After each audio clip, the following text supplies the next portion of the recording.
बिस्मिल्लाहिर्रहमानिर्रहीम। अस्सलामुअलैकुम। Welcome to our channel अपना स्कूल। आज हम इस वीडियोस के अंदर क्लास 10 के लिए थ्योरम नंबर 9.1 जो है वो हम प्रूव करेंगे। तो इस थ्योरम को आपने अच्छे तरीके से देखना है और सबसे पहले आपने स्टेटमेंट पर गौर करनी है कि स्टेटमेंट में क्या कह रहा है, क्योंकि अगर स्टेटमेंट आपको समझ आ गई तो आपको आधा थ्योरम जो है अच्छे तरीके से समझ आ जाएगा, क्योंकि स्टेटमेंट के अंदर ही गिवन होता है, टू प्रूव भी उसी के अंदर होता है और जो डायग्राम जो हमें बनानी होती है वो भी हमारे पास ऑलरेडी जो गिवन होता है वही हमारे पास डायग्राम भी होती है। तो आइए इस थ्योरम को हम जो है सॉल्व करते हैं। तो सबसे पहले हम स्टेटमेंट को अच्छे तरीके से पढ़ेंगे, समझेंगे कि स्टेटमेंट में क्या कह रहा है। इस स्टेटमेंट में कह रहा है कि one and only one circle can pass through 3 non collinear point, यानी 3 गैर हम खत नुकात में से सिर्फ और सिर्फ एक दायरा गुजर सकता है। यानी 3 नॉन कोलिनियर पॉइंट में से सिर्फ और सिर्फ एक दायरा गुजर सकता है। तो इसमें हमारे पास गिवन क्या है? हमारे पास गिवन ये है कि 3 नॉन कोलिनियर पॉइंट, ये हमारे पास गिवन है कि 3 पॉइंट हैं जो नॉन कोलिनियर हैं, यानी एक खत पर नहीं हैं।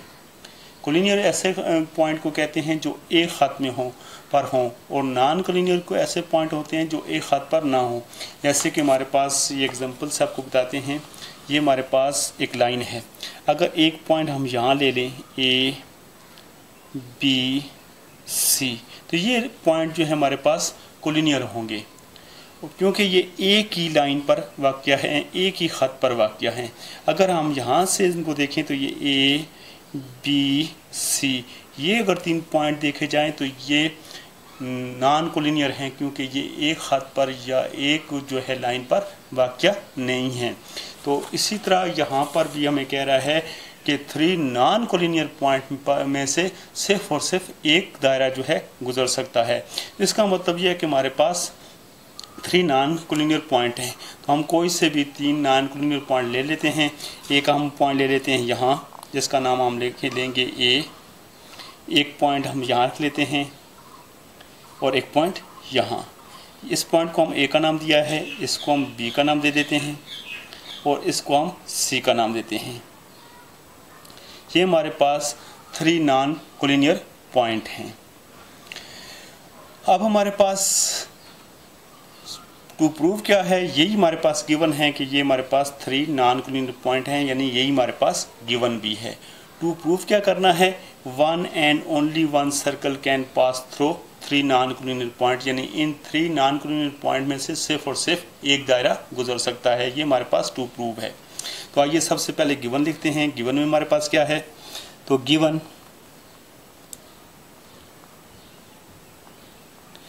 में हमारे पास है A B and C, A B and C are 3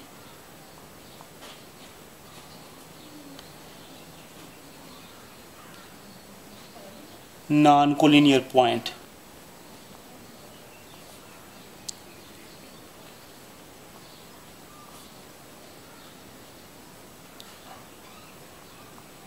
यानी गिवन हमारे पास है A B and C are 3 non collinear point के हमारे पास A B C जो हैं हमारे पास 3 नॉन कोलिनियर पॉइंट हैं। टू प्रूव हमने क्या करना है? To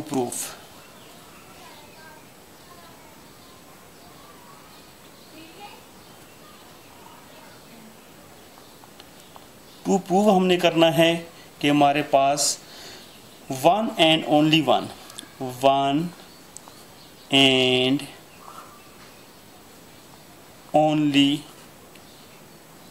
one circle can pass through the point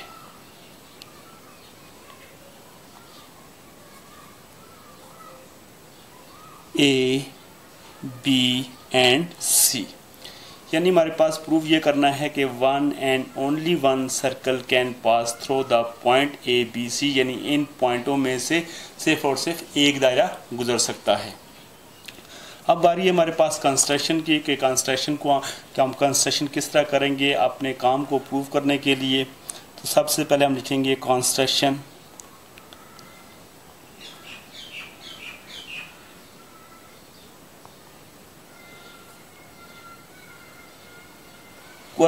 question को देखते हुए, स्टेटमेंट को पढ़ते हुए, गिवन और टू प्रूव को देखते हुए हम कंस्ट्रक्शन जो है वो करते हैं। कंस्ट्रक्शन हम यहाँ कैसे करेंगे कि हम सबसे पहले ए बी और सी पॉइंट को ज्वाइन करेंगे।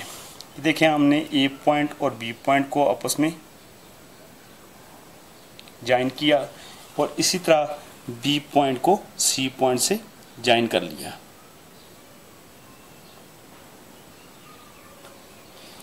मैं ये तमाम काम जो है पेन के ज़रिए कर रहा हूँ, पेन के साथ कर रहा हूँ। आपने कोशिश करनी है ये तमाम काम जो ये डायग्राम वाला, ख़ास करके ये डायग्राम का काम जो होगा वो आपने पेंसिल से करना है और बाकी जो है आपने जो लिखना है वो पेन के साथ करना है।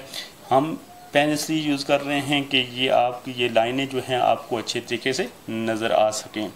तो ये हमारे पास जो है हमने क्या किया है कंस्ट्रक्शन में, सबसे पहले ए बी और सी को हमने ज्वाइन किया है।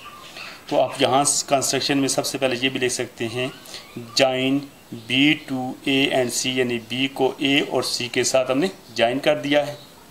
अब हम क्या करेंगे नेक्स्ट इसकी कंस्ट्रक्शन में कि ए बी और बी सी ये दो साइड जो हैं आपको नज़र आ रही हैं, इसके हम परपेंडिकुलर ड्रा करेंगे। सबसे पहले हम ए बी लाइन के ए बी लाइन जो है इसके परपेंडिकुलर ड्रा करेंगे। तो उसके लिए हम क्या काम करेंगे कि ए बी लाइन के हाफ से थोड़ा सा कंपास को ज़्यादा ओपन कर लेना है और एक आर्क आपने इस तरफ लगाना है और एक आर्क आपने इस तरफ लगाना है। सॉरी,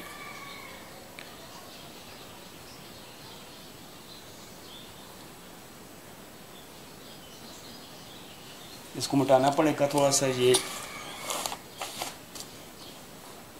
डबल आ रहा है। बिल्कुल आपका कंपास जो है ना हिले, डायग्राम जो है गलत शो होगी, गलत बनेगी। ये देखिए हमारे पास आपने कंपास को इस साइड के हाफ से थोड़ा सा ज़्यादा ओपन करना है। एक आर्क आपने यहाँ लगा देना है और एक आर्क आपने इस तरफ लगा देना है। बिल्कुल इसी तरह आपने ए पॉइंट पर रख के इसी तरह के दो आर्क लगा देने हैं। जो पहले आर्क को एक ख़ास पॉइंट पर कता करेंगे, आपस में क्रॉस करेंगे। जैसे ये हमारे पास देखें ये क्रॉस का साइन है, ये भी क्रॉस का साइन है। तो आपने फुट के ज़रिए एक लाइन खींच देनी है इसमें से। बिल्कुल पहले आप पॉइंट में से इन क्रॉस में से इस तरह निशान लगा दें ताकि आपकी लाइन बिल्कुल सीधी इन पॉइंटों में से गुजरे।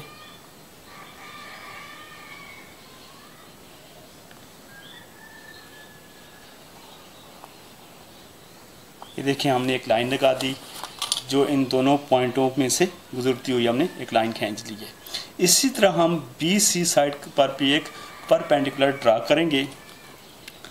बिल्कुल आपने क्या करना है, अब बी सी लाइन से हाफ से थोड़ा सा ज़्यादा ओपन करना है।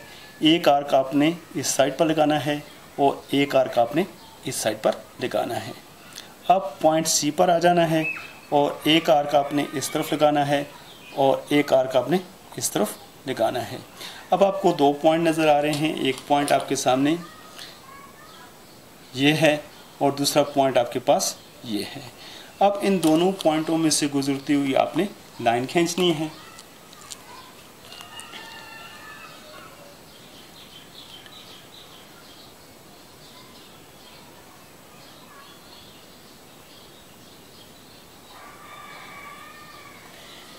तो ये हमने इन दोनों पॉइंटों में से गुजरती लाइन खींच ली है।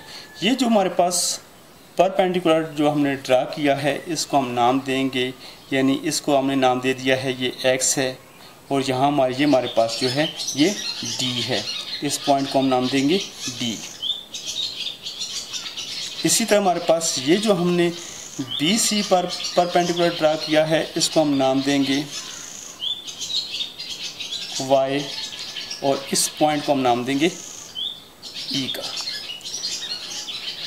अब हमने दो काम किए। सबसे पहले इन तीनों पॉइंटों को हमने ज्वाइन किया, फिर बारी बारी ए बी और बी सी साइड का पर हमने परपेंडिकुलर ड्रा किए, जो क्या हैं एक्स टी और वाई ई, जिन्होंने एक दूसरे को पॉइंट ओ पर मीट किया। ये देखिए, ये दोनों जो हैं परपेंडिकुलर जो हमने ड्रा किए हैं एक दूसरे को पॉइंट ओ पर मीट कर रहे हैं। और लास्ट में हम क्या काम करेंगे, इस पॉइंट ओ को डॉट के ज़रिए या लाइन के ज़रिए ओ को ए बी और सी के साथ ज्वाइन कर देना है। यानी ओ को अपने, ये देखें हमने डॉट के ज़रिए ओ को ए के साथ, ओ को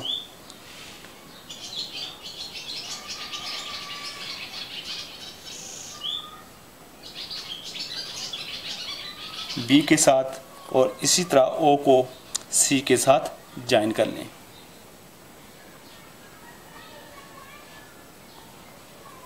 तो ये हमारे पास जो है डायग्राम बन जाती है। यहाँ हमारे पास क्योंकि ये एक्स टी जो था ए बी पर परपेंडिकुलर है, तो यहाँ पर ये हमारे पास 90 का एंगल बन रहे हैं। यानी ओ डी ए ये भी 90 का है और ओ डी बी ये भी नहीं, ये भी 90 का एंगल है और ये भी 90 का एंगल है। इसी तरह एक्स ई जो है वो बी सी पर जो है परपेंडिकुलर है, तो यहाँ हमारे पास ये देखें तो ये भी एंगल 90 का है और ये एंगल भी 90 का है। तो अब जो कंस्ट्रक्शन हमने की है उस कंस्ट्रक्शन को हम साथ लिख लेंगे कि हमने कंस्ट्रक्शन में क्या किया है। सबसे पहले ज्वाइन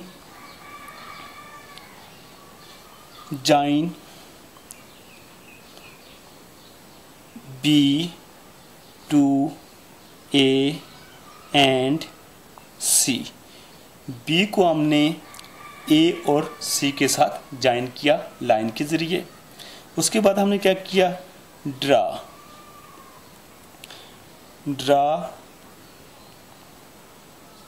परपेंडिकुलर एक्स टी, हमने एक्स टी जो है ये परपेंडिकुलर ड्रा किया है, किस पर किया है, ए बी पर। Draw perpendicular x T and, और दूसरा हमने ड्रा किया है वाई ई। ये दोनों हमने किस पर किए हैं, एक्स टी एंड वाई ई, ये दोनों हमने किए हैं ऑफ एक्स टी हमने किया है ए बी पर एंड, और वाई ई हमने किया है बी सी पर। जो एक दूसरे को विच intersect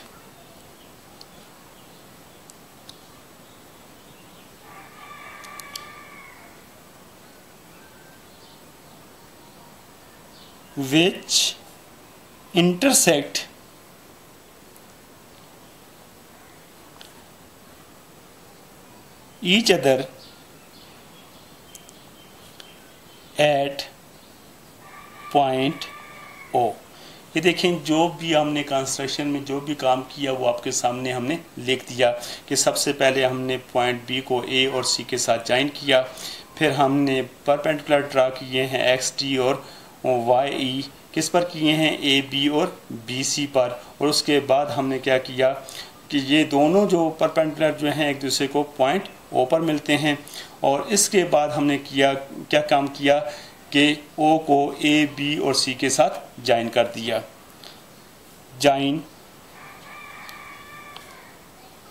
O to A B and C, O को हमने ए बी और सी के साथ ज्वाइन कर दिया।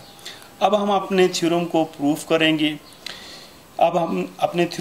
करेंगे। आप अच्छे तरीके से इसको समझना कि हम देखेंगे हम अपने थ्योरम को किस तरह प्रूफ कर रहे हैं, गौर से देखना है, समझना है कि थ्योरम को कैसे प्रूफ किया जाएगा। तो अब हम सबसे पहले हम डायग्राम देखते हैं। तो डायग्राम में ये दो ट्राइंगल्स आपको नज़र आ रही हैं। एक ट्राइंगल जो है हमारे पास है ओ ए डी और दूसरी ट्राइंगल है हमारे पास ओ बी डी। ये गौर से देखें तो ये दो ट्राइंगल्स आपको नज़र आ रही हैं। इन दोनों ट्राइंगलों को हमने बराबर साबित करना है। दोनों ट्रायंगलों को बराबर साबित करना है। अगर आपने 9th में थ्योरम पढ़े हैं तो अगर आपको इस बात की अच्छे तरीके से मालूमात होगी कि दो ट्रायंगलों को बराबर साबित करने के लिए उनके तीन पार्ट को हमें बराबर साबित करना होगा। जब उनके तीन पार्ट बराबर हो जाएंगे तो उनके बाकिया जो तीन पार्ट हैं वो खुद ही बराबर हो जाते हैं। तो इसलिए हमने सबसे पहले इन दोनों ट्रायंगलों को और उसके बाद इन दोनों ट्रायंगलों को आपस में बराबर साबित करना है। तो अब आप देखें कि ये सबसे पहले हमने इन दोनों ट्रायंगलों को बराबर साबित करना है। तो ये दोनों ट्रायंगलें जो है हमारे पास क्या हैं, क्रॉसपोंडिंग है। इन ट्रायंगल ओ ए डी, ये क्रॉसपोंडिंग का साइन है। ट्रायंगल ओ बी डी, ये दोनों ट्रायंगलें अभी क्रॉसपोंडिंग हैं, इनको हमने आपस में इक्वल साबित करना है और इनके तीन पार्ट जो हैं आपस में हमने बराबर साबित करने हैं। सबसे पहले हम देखते हैं कि हमारे पास कौन सा पार्ट जो है हम जिसका रीज़न, क्योंकि हमने स्टेटमेंट में जो चीज़ देंगे कि ये दोनों ये चीज़ें आपस में बराबर हैं तो उसका रीज़न भी देना पड़ेगा ये कैसे इक्वल हैं। तो इसलिए हमने गौर से देखना है कि इन दो ट्रायंगलों में हमने तीन कौन से पार्ट हैं जो एक दूसरे के साथ इक्वल साबित कर सकते हैं और उनका रीज़न भी दे सकते हैं।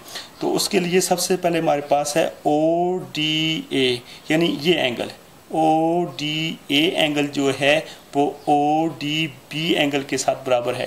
क्यों बराबर है, इसका रीज़न क्या है, ये बोथ आर राइट एंगल, यानी दोनों एंगल जो हैं ये राइट एंगल हैं। तो सबसे पहले हम इन दोनों एंगल का लिखेंगे कि major angle O D A congruent है major angle O D B के। Major angle O D A congruent है major angle O D B के। तो इसका रीज़न हमारे पास क्या है, बोथ आर राइट एंगल।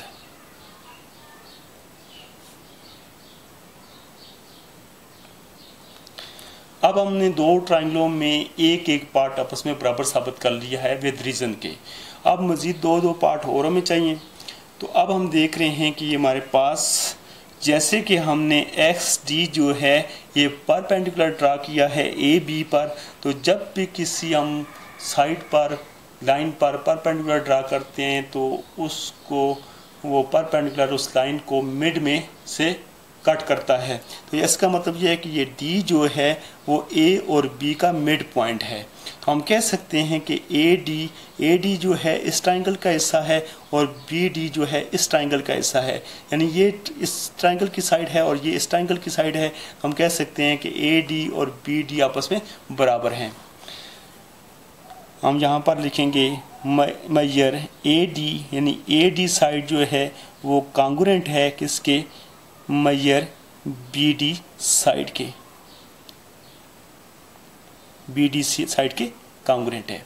इसका रीज़न हम क्या लिखेंगे कि डी जो है ये मिड पॉइंट है किसका, ए बी का। अगर किसी लाइन के दरमियान में कोई पॉइंट हो तो उस पॉइंट का फासला बाकी दोनों पॉइंट तक बराबर होता है। तो यही बात है कि अगर ये मिड पॉइंट है तो ए डी और बी डी आपस में बराबर हैं। तो इसका रीज़न हम लिखेंगे D is the mid point of A B, जो डी है वो ए बी का जो है मिड पॉइंट है।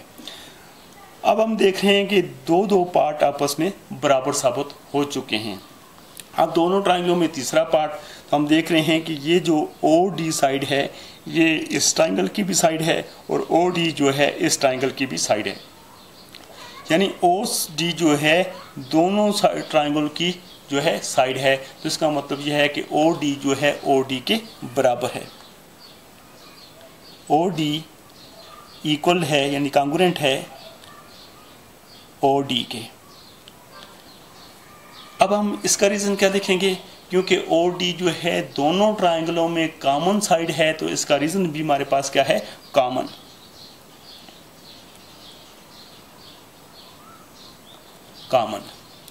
अब हम देख रहे हैं कि तीन पार्ट एक ट्रायंगल के और तीन पार्ट दूसरी ट्रायंगल के आपस में कॉन्ग्रुएंट साबित हो चुके हैं विद रीजन के।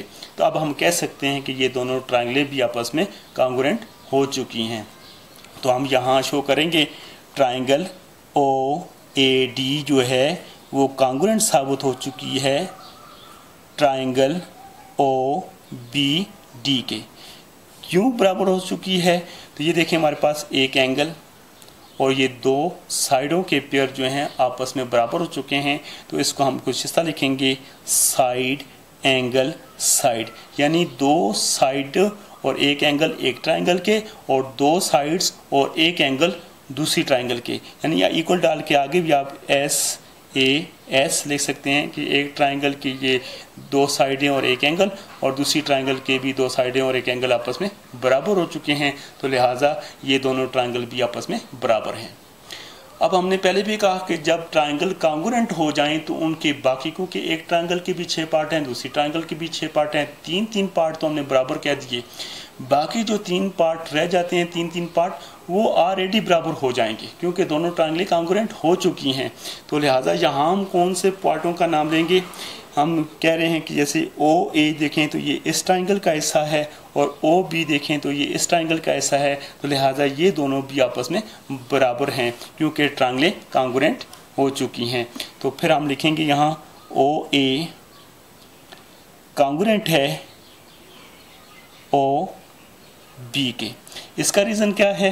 क्रॉसपाउंडिंग साइड हैं कॉन्ग्रुएंट ट्रायंगल के, यानी ट्रायंगलें कॉन्ग्रुएंट हो गई हैं, उनकी क्रॉसपाउंडिंग साइड्स भी आपस में इक्वल होती हैं। तो इसका रीज़न हम लिखेंगे क्रॉसपाउंडिंग साइड्स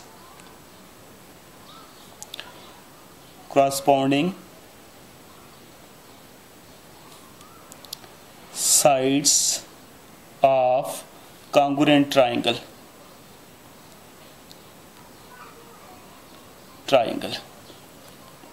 अब हमारे पास ये दो जो ट्रायंगल्स थी ये तो हमने इक्वल साबित कर ली, तो इनको हम इक्वेशन 1 का नाम दे देते हैं।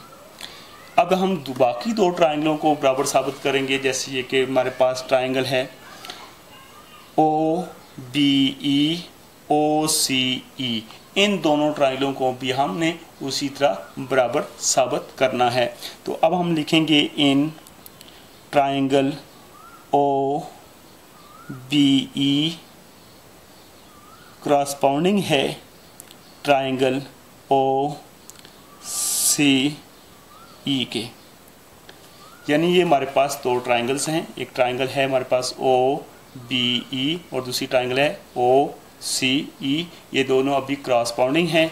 तो अब इन दोनों को बराबर साबित करेंगे, जैसे कि हमने इन दोनों को साबित करते हुए कहा कि ओ डी ए और ओ डी बी आपस में दोनों एंगल बराबर हैं। तो यहाँ पर भी मसला यही है कि ओ ई बी ओ ई सी ये दोनों एंगल आपस में क्या हैं? कॉन्ग्रुएंट हैं, क्योंकि ये दोनों 90 के हैं, both are right angle.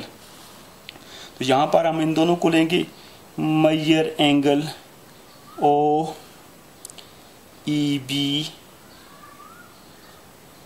Congruent है major angle O E C के, यानी measure angle O E B congruent है major angle O E C के। तो इसका रीज़न क्या है? बोथ आर राइट एंगल, क्योंकि ये दोनों राइट एंगल हैं, 90 के एंगल है, तो दोनों आपस में बराबर ही होंगे। इसी तरह हम देख रहे हैं कि जैसे एक्स डी जो है इस साइड पर राइट बाय साइड था, तो इसी तरह वाई ई जो है इस साइड पर जो है परपेंडिकुलर है, तो ये ई जो है बी और सी का मिड पॉइंट है। इसका मतलब ये है कि बी ई और सी ई ये दोनों साइडें आपस में इक्वल हैं। एक साइड जो है इस ट्रायंगल का हिस्सा है और दूसरी साइड जो है इस ट्रायंगल का हिस्सा है, लिहाजा बी ई और सी ई आपस में इक्वल हैं। तो हम यहाँ पर शो करेंगे इसको, मेजर बी ई जो है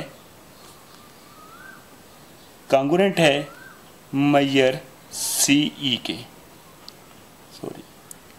मेजर सी ई के कॉन्ग्रुएंट है। क्यों कॉन्ग्रुएंट है? जो ई है वो मिड पॉइंट है बी सी का, तो इसका रीज़न लिखेंगे E is the mid point of BC। ई जो है वो BC का मिड पॉइंट है। जिस तरह आप दो पार्ट आपने देख लिए कि इन दोनों ट्राइंगलों को भी दो पार्ट हमने बराबर साबित कर लिए। अब तीसरी बार तरफ आते हैं तो इन दोनों ट्राइंगलों में हमने कहा कि OD जो है ये कॉमन साइड है। तो इन दोनों ट्राइंगलों में देखें तो OE जो है ये कॉमन साइड आपको नज़र आएगी। तो अब आप देखें ये हमारे पास मेजर OE कॉन्ग्रुएंट है मेजर OE के, क्योंकि OE साइड जो है वो दोनों ट्राइंगलों की कॉमन साइड है। तो इसका रीज़न हमारे पास है कॉमन, क्योंकि कॉमन अशिया जो है हमेशा इक्वल होती हैं। अब हम देख रहे हैं कि इन दोनों ट्राइंगलों के भी तीन पार्ट जो हैं आपस में इक्वल साबित हो चुके हैं। तो लिहाजा ये दोनों ट्राइंगलें भी आपस में कॉन्ग्रुएंट साबित हो जाती हैं। ट्राइंगल OBE जो है ये कॉन्ग्रुएंट साबित हो गई है ट्राइंगल OCE के। वजह क्या है? इसकी वजह भी वही है कि ये एंगल का पेयर है और ये दोनों जो हैं साइडों के पेयर हैं। तो आप इसको लिख सकते हैं side angle side is equal to side angle side. जब दोनों ट्राइंगलें आपस में कॉन्ग्रुएंट साबित हो गई हैं तो फिर हम बाकी जो साइड को बराबर साबित लिखना चाहें तो लिख सकते हैं। तो हम कह सकते हैं कि इस तरह ये OB साइड और OC साइड, क्योंकि ये OB साइड इस ट्राइंगल का हिस्सा है और OC साइड इस ट्राइंगल का हिस्सा है, तो ये दोनों साइडें भी आपस में बराबर हो जाती हैं। तो हम लिखेंगे OB साइड जो है वो कॉन्ग्रुएंट है OC साइड के। इसको हम इक्वेशन 2 का नाम दे देंगे। और इसकी वजह क्या है कि ये क्यों बराबर हैं? तो ये क्रॉसपोंडिंग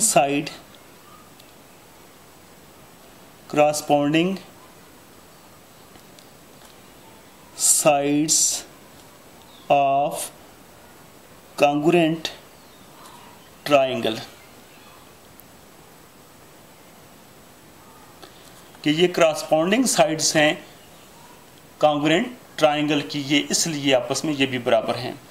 अब अगर इक्वेशन 1 और 2 को देखें, और से देखें इक्वेशन 1 और 2 को, तो OA जो है हमारे पास इक्वल है OB के, यानी OA जो है OB के इक्वल है और OB जो है वो OC के इक्वल है। तो इसका मतलब यह है OA जो है OB के इक्वल है और OB जो है वो OC के इक्वल है। तो हम ये कह सकते हैं कि OA और OC भी आपस में इक्वल हैं। तो इसको हम लिखेंगे फ्रॉम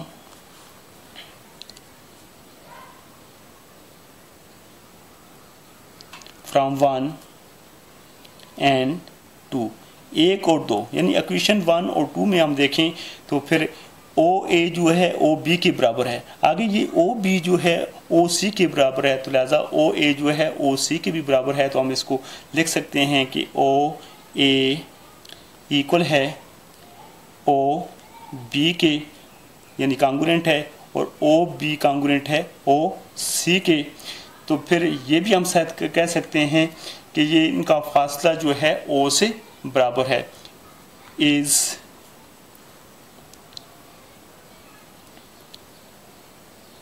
इक्वल डिस्टेंस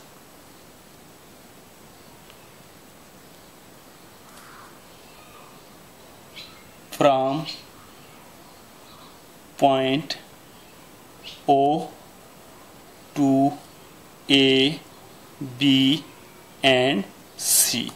यानी इसका मतलब यह है कि ABC का जो है O से, क्योंकि OA, OB और OC बराबर हैं, ये हमने साबित कर लिया कि ये OA साइड, OB साइड और OC साइड जो हैं आपस में बराबर हैं और इनका फासला जो है O से तमाम तक एक ही फासला है, यानी जितना फासला O से A तक है उतना ही OB तक है, उतना ही OC तक है। तो इसका मतलब ये एक सर्कल के रेडियस हैं, क्योंकि दायरे के रेडियस जो हैं वो आपस एक ही दायरे के रेडियस हमेशा आपस में बराबर होते हैं। अगर ये रेडियस हैं पॉइंट ए, पॉइंट बी और पॉइंट सी, अगर रेडियस हैं तो इसका मतलब यह है कि इन तीनों पॉइंटों में से सिर्फ एक और एक दायरा गुजर सकता है। हम इसको खींच कर देखेंगे। ये देखिए हमारे पास ओ से ए तक का पॉइंट फासला जो है बराबर है, या ओ ए, ओ बी, ओ सी तक ये फासला बराबर है, तो हम एक सर्कल खींचेंगे।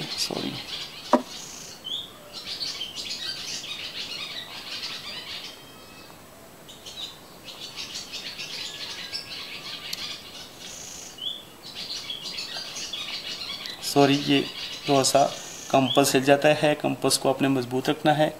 ये देखें ओ ए के बराबर हमने कंपास को ओपन किया,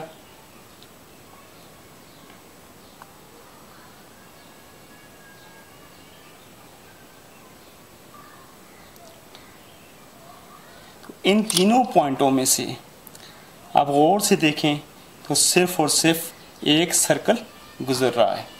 ये देखें जी आपके सामने जो है इन तीनों पॉइंटों में से सिर्फ और सिर्फ एक सर्कल जो है वो पास हो रहा है।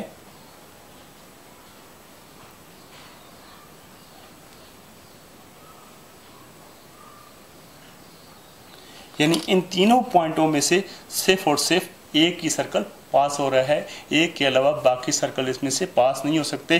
तो ये प्रूव हुआ कि एक जो हमारे पास 3 नॉन कोलिनियर पॉइंट में से सिर्फ और सिर्फ एक ही सर्कल जो है वो पास हो सकता है। अब हमारे पास कुछ सर्कल के बारे में चंद ऐसी